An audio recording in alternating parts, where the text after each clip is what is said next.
So my chives are blossoming, and normally every year I make a couple of bottles of chive vinegar, and that looks like this. I don't know if you can see the beautiful chivy pinky purple color. Um, but I have enough vinegar to get me through this coming winter, and so this year I'm taking my chive blossoms and I'm going to dry them, and once they're dried they can be stored for the winter and added to potato salads, butters, into bread, focaccia, yeah, added to soups and stews. It's a wonderful addition. So anyways, that's what I'm working on today. So the chive blossoms won't be the first thing that I've dried from the garden for this year. It's May 24th and I've started drying the mint, progressively cutting it. I use a lot of mint through the winter. Minted peas and mint tea are the main uses for it. Absolutely love mint tea.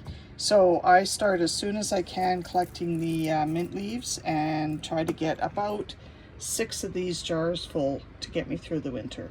So anyways, I need to clean out my dehydrator so we can get it ready for the chive blossoms.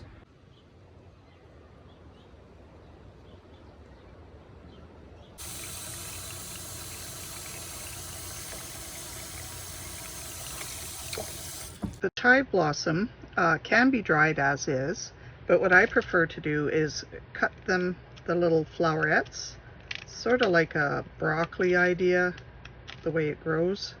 Cut them off. I put a piece of wax paper down, and you'll see there's a hard little piece in here, and that takes a long time to dry this. So I find it dries a lot quicker if they're just loose. So that's what I'm working on next. I've actually also washed them in salt water, like let them soak for a little bit. And the idea behind that is chives are notorious for having little aphids and spit bugs and things in there, and it just helps flush them out before I dry them. Not that there's probably anything wrong with eating those, but I kind of prefer to be as clean as I can on my product. So that's what I'm up to.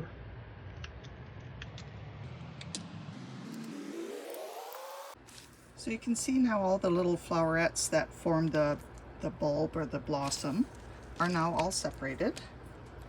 And this is my waste, and this will go into the compost pile. So now it's all going to be layered into the dehydrator, and I'll do that now. And all the flowerets are now in the dehydrator, and so now it's just a matter of time. Get it? Ba-dum-bum-bum. So the chives that I picked the other day and separated all the little flowerets from the blossom after I washed them have been in the dryer and are now dry. And so I'll just show you how I finish this up.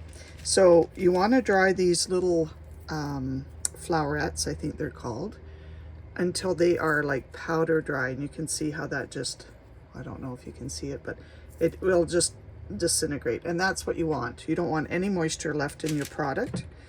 And what I do is I always put a clean cloth out and wax paper, and I'm a big believer in extreme cleanliness in the sense of when you're working around food product.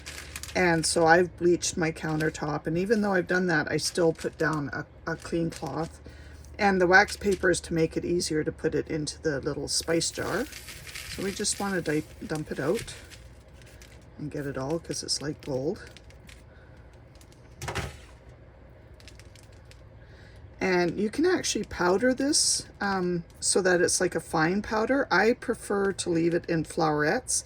That way sometimes you can add it to the top of, say, potato bacon cream soup, or any of the cream soups, so that you have a little bit of color. But you could also later on grind it up and then have that as your flavoring in a soup or a stew.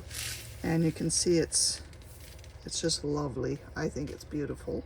So next we want to add the dried product into our jar. I use this wax paper because it works great as like a little funnel, and you can sort of control the flow into the jar, sort of. Make sure you get it all in because it's worth its weight in gold.